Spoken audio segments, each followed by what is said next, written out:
Hello listeners, from Roy Damari of INSAM.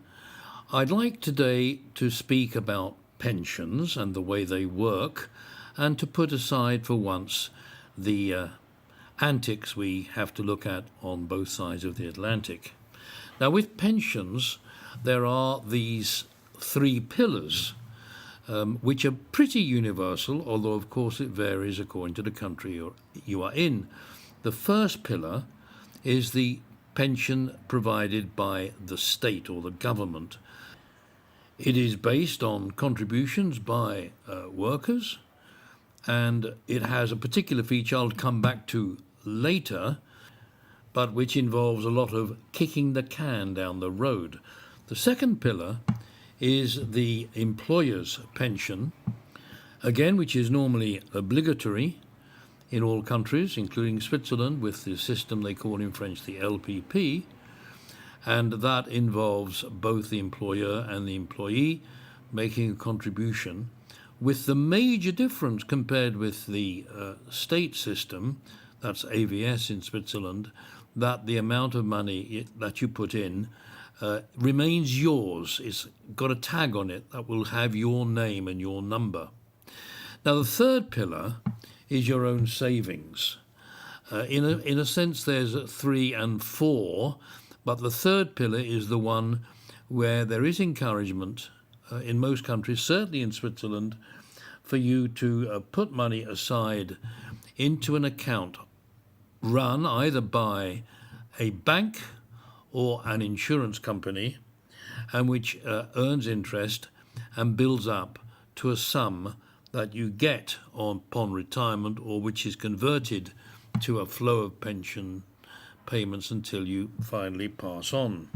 So those are 3 pillars. The third is not obligatory, but it is my first recommendation is that if you don't have one, get one, because that reduction you get on the tax each year is worth between 20 and 35% of the premium you pay, because it becomes deductible up to, I think it's about 7,000 and something francs per month of premium.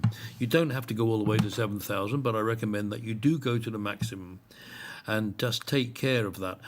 Admittedly, at the other end of your life, when you get your money, you have to pay some tax on it, but that tax is far less than you have saved with the payments you made year by year. Now let me come back to this state pension system, which is pretty universal in advanced countries. Social Security in the USA and the state pension system in England, Britain, and the AVS system in Switzerland. These are solidarity systems in that what you pay in is not what you get out. There is not a tag attached to some amount of money which is yours. Rather than that, it is a big pool, and it is not a function of how much you've paid in which determines what you receive as a pension, but the number of years when you have paid in something, and that is pretty well universal. And so we've even got situations here in Switzerland where people who worked as young folk back in the UK receive a modest pension many, many years later after that money has gone into the UK pension system. Now here's the second point to make about the state pension systems. It is that they could be called Ponzi schemes. Ponzi is a fellow that thought of the great idea of having people invest in a fund and paying the returns from the new money entering the fund. And he has gone down in history as a major thief, basically, and fraudist. But there have been a number of Ponzi schemes since. They're still very much around. Now, this calling of the state pension systems a Ponzi scheme is a little bit of an exaggeration, but it is an exaggeration which the newspaper The Economist allowed itself to take in writing what inspired me to make this program today. You see, the payments made in a given year from state pension systems are not the accumulated capital over many decades of what has been paid in by individuals. Rather, it is taken out of the payments in of current contributors, current workers. So current workers are paying for the pensions of current pensioners, and the current workers will receive their pension on the basis of payments made into the state pension system by future workers. Now, that may or may not, in your eyes, be fair. The question is, does it work? And the economists use the expression kicking the can down the road, meaning that, in fact, it does keep working like that as long as there are new people to pay in the pensions of the current pensioners as the generations go by. Yes, such a system works indefinitely, but with a couple of provisos. It means that the population must not decline, and that the relationship of workers to retirees does not get out of hand. In fact, both these issues have gone wrong. First of all, of course, we are living much longer, and although there is some attempt to put off the retirement age, which is a good idea, even if the French unions oppose it hook, line and sinker, that does mean that there are fewer years for the pensioners to be maintained by current workers. But it's nothing like enough, because we're talking about adding a couple of years to retirement age, whereas death age is going up and up much more than any couple of years, more like a couple of decades. So in countries where longevity is growing the most, and the population is actually declining in some countries, there is a problem. The most striking example of this is Japan. We can actually say that at the current rate of population decline, there'll be nobody left in Japan. It is quite amazing. The proportion of workers left generating money to pay for the pension of the older Japanese is getting smaller and smaller, and sometimes I think it's a major theft issue between generations. Other countries are also lined up to have major problems with a mismatch between longevity and the people that are out to work. In fact, my friend Harry Dent identifies Germany as the country most exposed to that in Europe. Obviously, it's a highly political issue. Reduction in the amount of pension, lengthening the number of years to reach a pension are all hot political potatoes.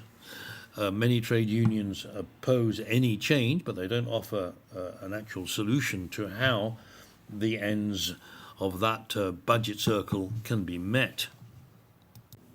I'm not sure that the state pension systems will ever be tidied up. They'll be kicking down the road. There will be strikes. There will be lots of opposition to improving the situation, but I do not see a political solution in terms of retirement age and contributions to the fund ever being solved properly. Thank heavens we have the second pillar, which is more realistic in the sense that there is a tag on your name, on your money, and you will get that back. The weakness there is that the second pillar funds are not earning as much as they used to because interest rates are so low. And the so-called conversion rate, which takes the capital you have upon retirement and multiplies it by some percent to get how much they pay you per year, that percent is steadily going down. It was once 7.2% in Switzerland, for example, 6.8 now, 6.4 already forecast, and going down even below that. That percentage is not an interest. It includes interest, but it is interest plus drawing down the capital. And it has to get lower, both because the interest earnings of the funds is so low, and because the people who are receiving that pension, instead of living for 5 years or even 10 years, are now sticking it out until they are 85 or 90 or even 95, which is a very long time to keep paying down from capital into a pension.